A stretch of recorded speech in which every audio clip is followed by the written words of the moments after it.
biggest hands dang near out of any person you could meet. They like mints. I'm just gonna say what he said. He got small hands. Yes. I'm just gonna piggyback off everything that I think is bad about him. I don't like him. I don't like him. Even though if you'd have let me on the show, we would have slapped hands and been friends.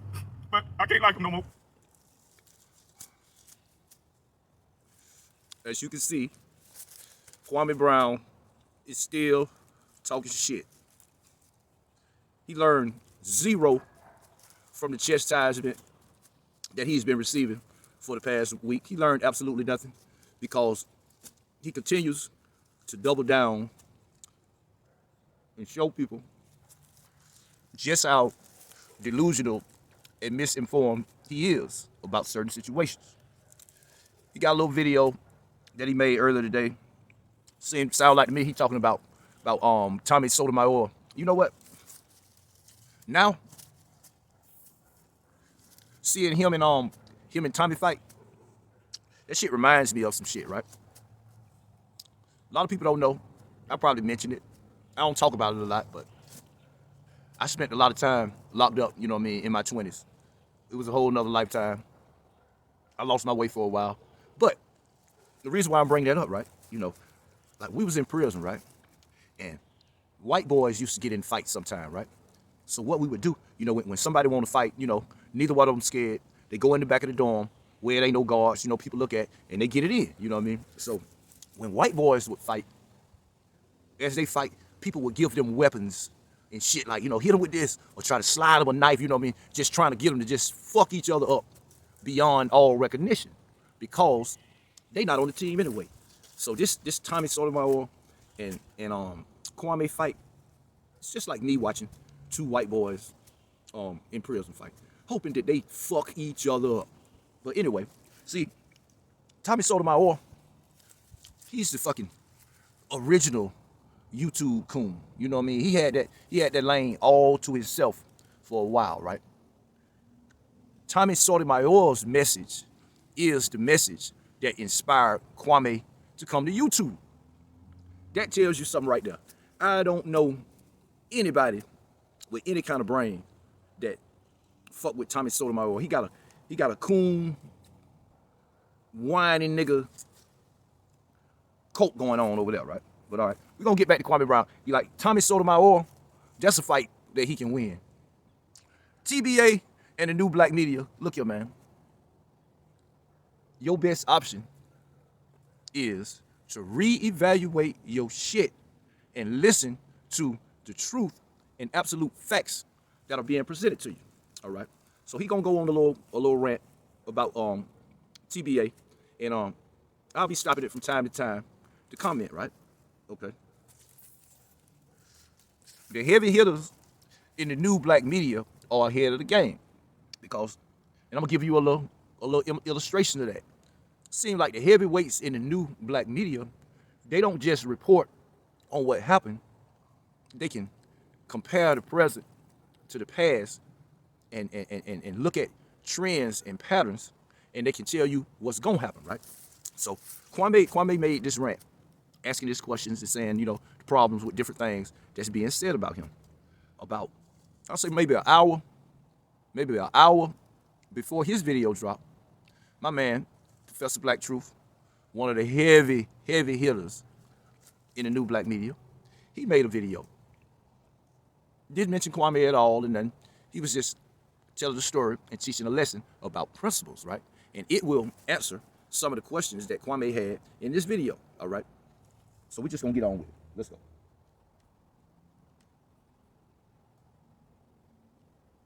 I can't. He does what he wants to do. He says what he wants to say. And he made money. He played basketball. Why would you listen to a basketball player? I mean, he don't know us like that. I mean, I know, sure, I call a couple women black bitches here and there, but he played basketball. He's not one of us. Let's be one. Let's all black people get along. All black people need to learn to... Okay.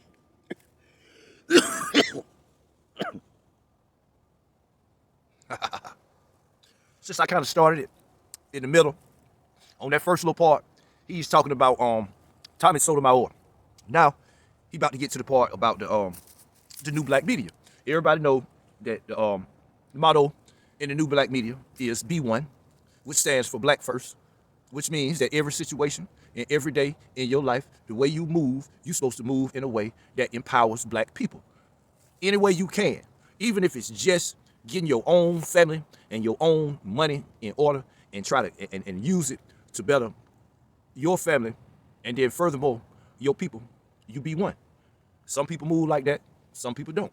We're gonna get into it. We're gonna see if we can get him to hang himself. I'll back it up just a little bit.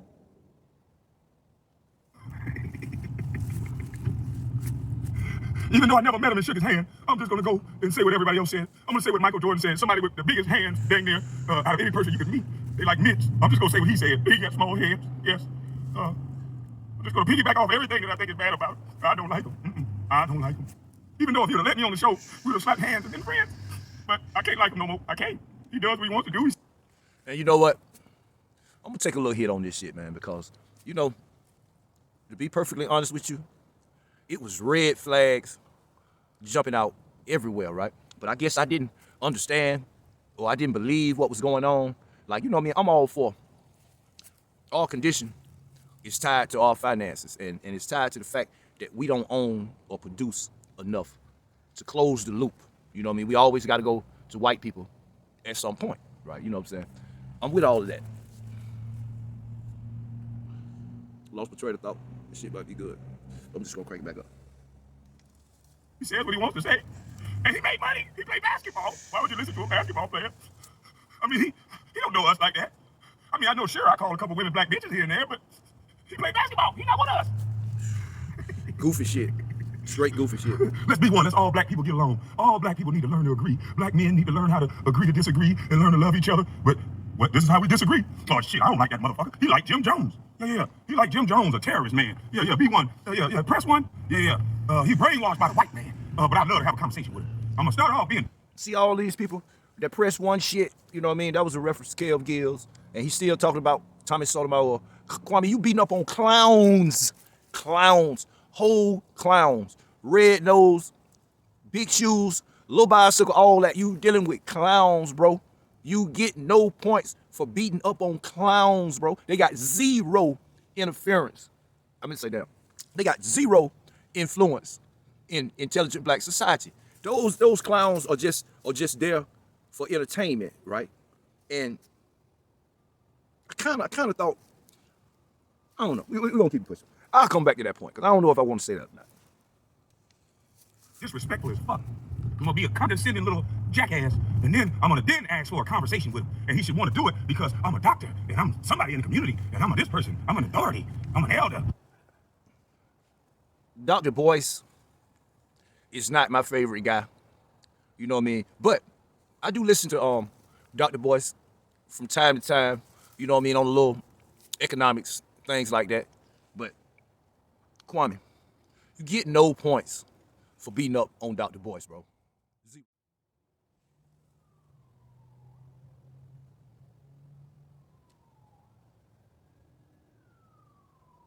Disrespectful as fuck. I'm gonna be a condescending little jackass, and then I'm gonna ask for a conversation with him, and he should want to do it because I'm a doctor and I'm somebody in the community, and I'm this person. I'm an authority. I'm an elder. I don't give a damn what you call yourself. If you lead in disrespect with the old busty bus, you will get none from me.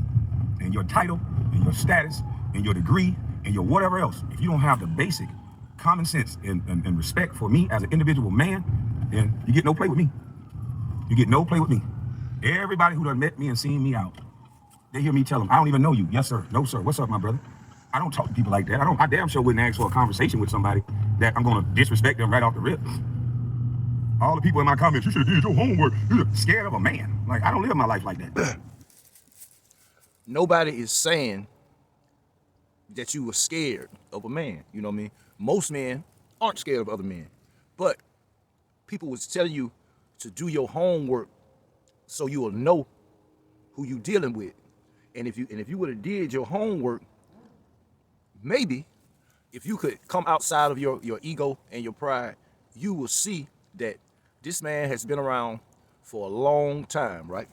You will see that a big part of the reason that you see words like white supremacy on the mainstream media, it comes from the new black media. these guys, they've elevated the level of discourse and the conversation within the black community by narrowing it down. Reparations and the end of white supremacy is the agenda, right? And when you place yourself in direct conflict of that agenda, you will, and rightfully so, become a target. Slow down.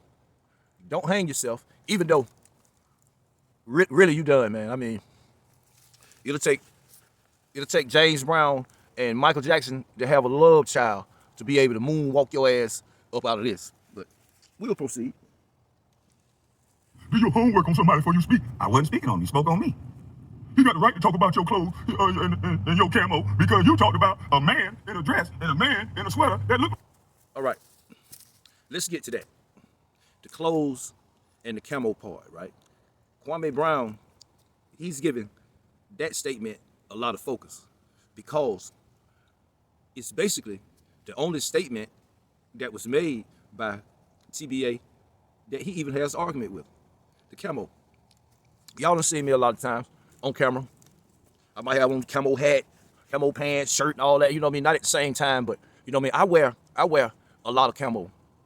I'm a painter, you know what I mean? So I'm outside in the cold a lot, you know what I mean? So in the wintertime, I got like camo jackets, different little shit, you know what I mean? Like this and that. But I am not sitting on a video dressed in camouflage with a American flag in my hand, talking about, I'm glad Kyle Rittenhouse got off. Do you see the difference? And then, you know, okay, Kwame, you say you just like camo. I can understand that. Down here in the South, you know what I mean? We wear the camo. You know what I mean? It's nothing out of the ordinary to me. But take in the whole scene of what's coming out of your mouth, the camo and the American flag. All you have to do is juxtapose your face with Tucker Carlson, Steve Bannon, fucking anybody, any right winger. I mean, even a Klansman. Even a Klansman, you could just juxtapose yourself over that and it would still fit. That's the thing. All that blended with the things that come out of your mouth. So yeah, we you know what I mean? We wear a little camouflage down here in the South. But I heard you say, you know what? You are a self-proclaimed black redneck. And I heard that, and I know them. You know, you got guys down here in the South that hunt and fish and all that shit, you know what I mean? Just like the white boys, like trucks, you know, never dress up in work clothes, kind of like me. But the intent and the attitude is different. You can see it, and you can smell it. And you ain't smelling too good right now, Kwame. Like a sweater dress that my girlfriend would wear. Yeah. So that's a little bit extreme, you know. We're talking about a man who's judging my taste in men's clothing. These were camouflage male clothes. And I just thought it was weird because these were what I thought was He playing stupid right now, y'all. He want to focus on this petty ass camouflage shit. He is playing stupid right now. Another thing TBA said the other night, right? He was talking about the whole Jennifer Lopez thing where Charlamagne sniffed Jennifer Lopez's seat. You know what I mean? Kwame had did a couple of videos about that or whatever. And TBA is conflating the NBA life, you know, the $1 million big city life with interracial sex. And he suggested that Kwame might be trying to get favor from the right wing by championing the virtue of the white woman, meaning Jennifer Lopez. And I feel like that's how she identifies. Now, okay, I don't agree with that. I don't agree with that, TBA. I think that it's a good argument, and somebody who haven't really listened to Kwame a lot like that, you know what I mean, you might draw that. But what it really is, it's just his hatred for Charlamagne. It could have been any woman, you know what I mean? He was gonna make a big deal about that. It was just his personal hatred for Charlamagne and his type of media. That's all that was. I think TBA was a little off base on that, and I think he would agree with me too if he go back and look at it. But we're gonna keep it pushing. He playing stupid right now, like somebody is really freaked out. Like every time we see a black man with camo on, we think he's a right winger. No, that's not it, Kwame, and you know that's not it. But we'll let's keep up the charade. They say they're heterosexual men, and the clothes was just a little bit extreme for me. They don't have to, you know, I wasn't saying they was a part of some group like you tried to group me with. because I wear camo, I'm a part of some right-wing group. That to me was You are, Kwame. You are. You are. You may have single-handedly converted more black people to right-wing thinking than anybody else I can think of. You know what I mean? You was pretty effective with it, how you would slip and slide and throw a little sauce over here, you know, a little bullshit, and then bring it back to the Second Amendment and all this and that. You know, it was you good at it, man. You'll make a good right winger. But you are, bro. We see you. We see you. You are playing crazy. We see you. Time heals, but it also reveals what's fake and what's not really real. Shout out to Fabulous again. been extreme. I don't get it. I just didn't like you get it, nigga. You get it. In my opinion, don't mean a hill of beans, but a lot of other people understood that opinion. I think it's very idiotic. It used to mean at least maybe a couple beans, but you threw it all away. Now, okay, this is where we at right now, Kwame. Two choices: either go full blown coon, get you a rebel flag and a Confederate soldier outfit, you know what I mean, and go out there and just go hard for the right. Either you can do that, or you can fall back and recognize the error in your ways and realize that correction is love. Your ego is your enemy.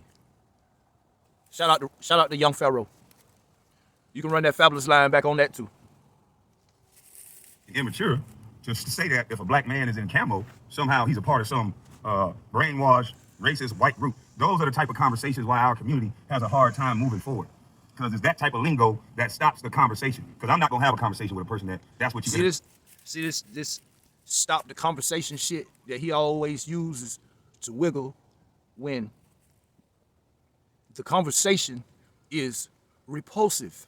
What kind of conversation can I have with, say, Candace Owens, an obvious paid right-wing operative that's getting paid to use her melanin to convince scared, weak black people that these fucking neo-Nazis types and all this shit on the right wing gives a fuck about all black ass? No, hell no, we not having that conversation. Some shit is so egregiously off code that yes, it does stop the conversation, man. It ain't all about the optics.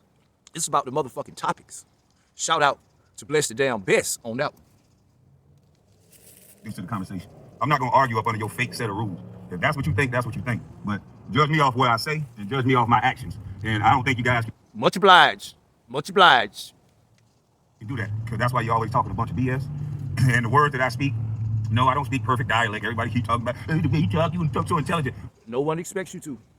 Neither do I. That's not speaking perfect dialect is not a prerequisite for black empowerment. It's about your intent and the spirit of the words that's coming out your mouth, Kwame.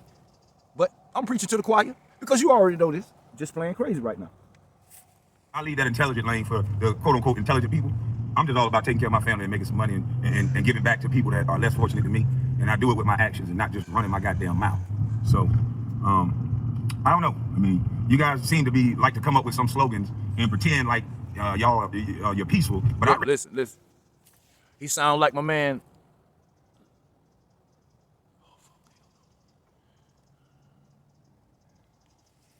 Yeah, he sound like nigga Jim Clyburn with that shit. No more slogan here. We losing elections because of the slogan here. I read all the comments. I read every comment. Old nigga in train. Shout out to TBA. In the comment section, and I thought it was amazing.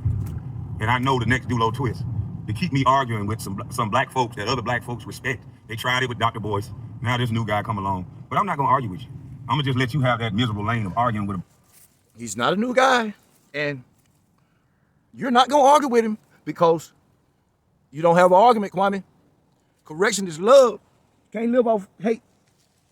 Black man about some made up shit that's in your head instead of being respectful enough to have a conversation with a man. And if that opportunity never presented itself to have a conversation with a man, you don't speak on that man like that. You know, if you just came on the platform and said he wear camo, I don't like the fact that he wear camo, I would have said, I don't give a fuck, and laugh. Because as a man, you have a right to say what you want to say. But as a man, I have a right not to give a fuck.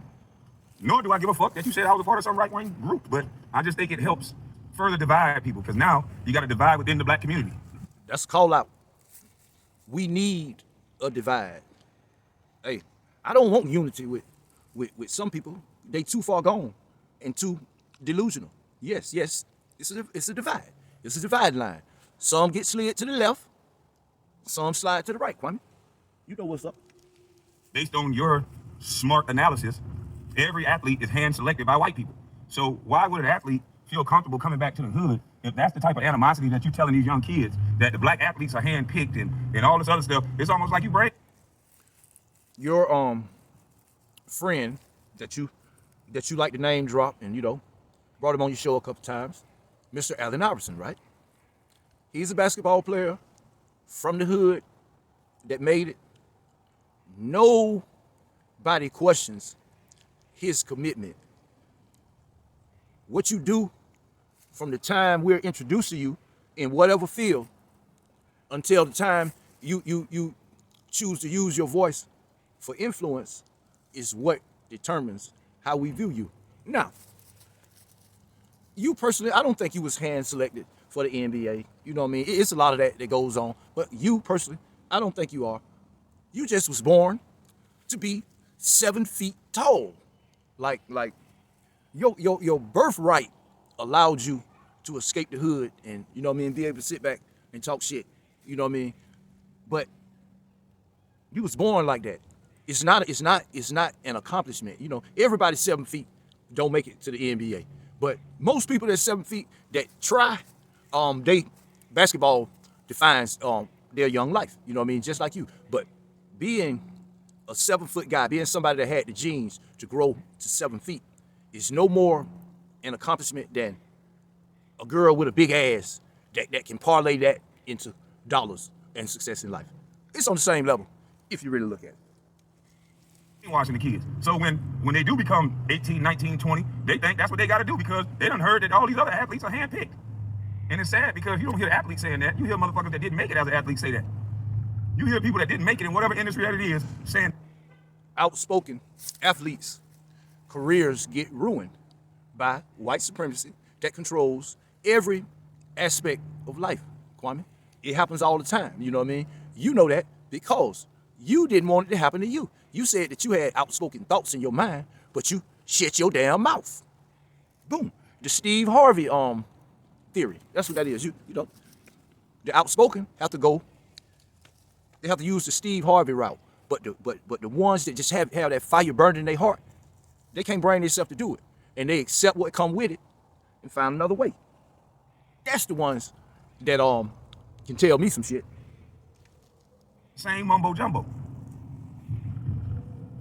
So forget all the hours of shooting in the gym. Forget all the practices. Forget all the times you're away from your family. The only way you make it in America as an athlete is some white man discover you. It don't take no work. You just say an oath and whitey will just make you just do it. Man, get out of here with that. That's corny. That is corny. So you divide the black community and then you teach all this divide the white community when most of the people that's doing all that, they surrounded by white people. Damn the white community. See, that's the spirit. Damn the white community. They surrounded by white people. I've been in the meetings with the pro-blackest motherfuckers in the world, and their biggest donors are white people.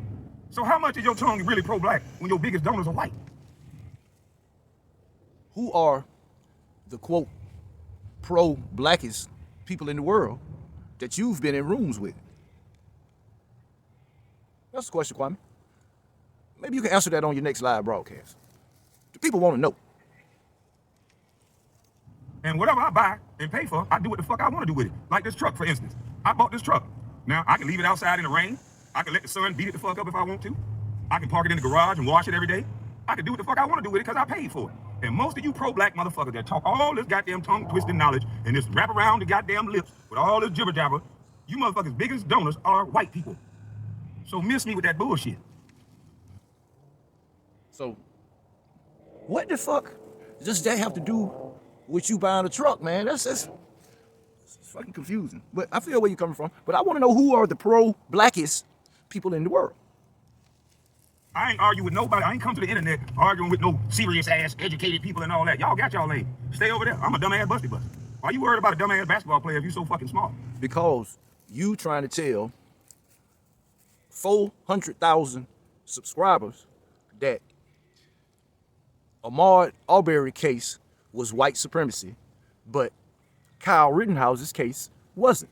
And you just wrong. That's why they coming after you, Kwame. But again, I'm preaching to the choir because you know that. No, but all this is the do low twist. They gotta find somebody in the black community, take them down. There's so many people proud. His numbers are low. We're taking them down.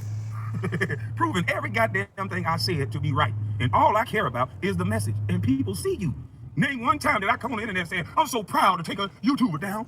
I'm so proud the views are slowing down. I'm so happy. What do I gain from that? You niggas are sick in the motherfucking head and then turn right around the next minute. Be one, love one, come together. Man, you've been trying to take Hassan Campbell down your whole YouTube career. And that just says something.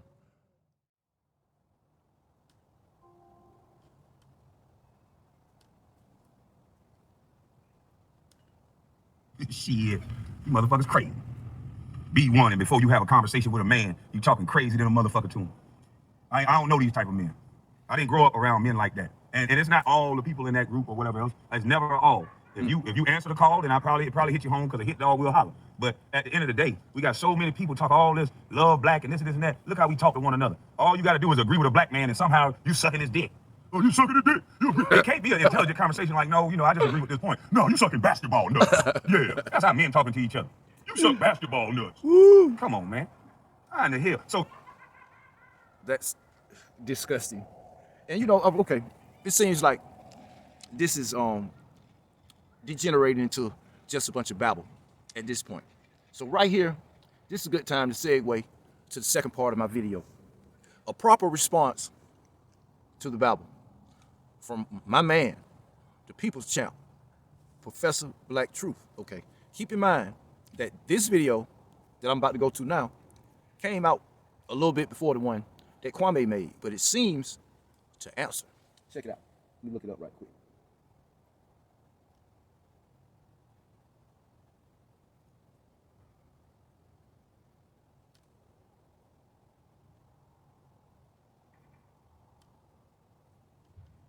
We'll get back to the religion piece in a moment.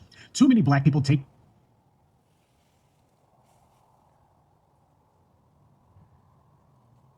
pride in being ignorant, and many more take pride in being dumb. Fellow soldiers, I'm the professor, and this is the moment of truth. Perhaps the most misquoted saying in the English language is Proverbs 16:18. Pride goeth before destruction, and a haughty spirit before a fall. We'll get back to the religion piece in a moment. Too many black people take pride in being ignorant, and many more take pride in being dumb. They think that if they just pretend white supremacy is stupid, then that means it loses its power. It's amazing that at this late date, we still have people who are insisting on denying that white supremacy wields power. And I guess they think... And in my opinion, that's the only reason it still exists, because so many black people are in denial. As long as they don't admit to that, somehow that means that they've disempowered white supremacy. Kind of like the old, you have to give someone permission to insult you. As long as you don't give them your permission to be insulted, nothing they say matters. Let me tell you something. If you pretend Mike Tyson doesn't hit like a freight train, does that mean he no longer has the power to knock your block off? Okay. At the end of his novel Rising Sun, author Michael Crichton quoted a man named David Reynolds who said, people deny reality. They fight against real feelings caused by real circumstances. They build mental worlds of shoulds, oughts, and might-have-beens. Real change begins with real appraisal and acceptance of what is. Then realistic action is possible. Crichton noted that Reynolds... You can't watch pure, unadulterated white supremacy and pretend it's not what you're seeing. That is in direct conflict to what we're doing over here in the B1 Brigade. was referring to the behavior of individuals, but that the same was also true of nations as well. I say that because a lot of us yell from the rooftops that we, the oppressed black survivors of American slavery, are a nation and ought to consider ourselves as such. Putting aside the idiocy of status correction, let's just deal with this concept in its most general term. All these goddamn Indians and Hebrews. I even heard a guy last night on the internet talking about the black Native Americans, original Native Americans, or whatever you want to call them, was fucking Buddhas, Hindus. If we are a nation, and that's fine by me, then how are we organized? What is our national purpose, our national mission? A society is a group of people who live together, work together, who help one another and protect one another. When you have a group who merely ambles about and doesn't really deal with one another, that's not a society, that's a human herd. Nations have threats, mostly from other nations. That's right. So what is the threat facing our nation? Anti-black racism. Are we able to accurately identify the entity, the group most responsible for the threat of anti-black racism? We have white supremacy. Now that we've identified the threat, are we able to quantify it? How much of a threat is it? Well, to answer that, we have to ask, how much power does white supremacy have? Does it only have a little power? If that's the case, then we can ignore it. Hell, if it only has a little power, then it's not really a threat at all. So we can go ahead and rule it out because it's not a problem, right? Wrong. Okay, that's probably not it. So does it have occasional power? That meaning it's like a thunderstorm. When it happens, we have no control over it. We have to hunker down and wait until it passes, but it's usually pretty brief, and after it passes, we're back in control again. Is that the nature of the threat we face? It's only an occasional problem? Or does it have total power? Does white supremacy, as Neely Fuller put it, control all the major arenas of human activity? Of course. You're not going to ignore white supremacy. You're not going to wish it away. I've always said that there are two things that black folks don't handle very well, sports and religion. But even so, we are adults, so we're going to have an adult conversation. I respect all the DAS FBA people who are about empowerment. Problem is, some of you have adopted ideologies that don't make you much different than these foreign Negroes we have to contend with, like a Candace Owens. Some of you think Kwame? that you're a little smarter than the rest of us. I have no problem with black people who have taken up alternate religions, shall we say, but when your religion gives you a big head and you start running around spouting nonsense full time, then that is a problem. Whether you are a Christian, a Muslim, or some other denomination or faith, that's not the issue. Understand something. Quoting scripture is no substitute for power. White supremacy emphasized religion above all other things on the plantation because they knew it was an effective tool of control, and it was. The difference being on the plantation, the white man used his Negro flunkies to teach us to obey white people. And then the white plantation owner and the white overseer barked out the orders at us, and we obeyed.